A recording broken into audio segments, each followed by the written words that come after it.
Ladies and gentlemen, welcome to another video. In this video, we're going to be talking about how to fix your MMS messaging option missing on iPhone. So let's get straight into the video, shall we?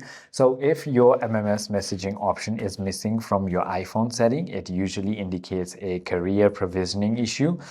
So it needs a system update. So simply go ahead and open your settings, go down to your general, and then tap on software update to go ahead and make sure that your iOS is up to date. If that is not working, it might be a glitch in your network settings. So simply go ahead and try to toggle between your Wi-Fi and your cellular. Try to enable and disable your airplane mode and make sure that your VPN is turned off. The other thing you can do is simply go into your settings, go down to general, scroll all the way down to transfer or reset iPhone, tap on reset and reset all settings, which will go ahead and fix your problem. If none of it works, then simply try restarting your phone. I hope this video clarifies everything for you. If you have further more queries, feel free to comment down below and I'll see you on the next one.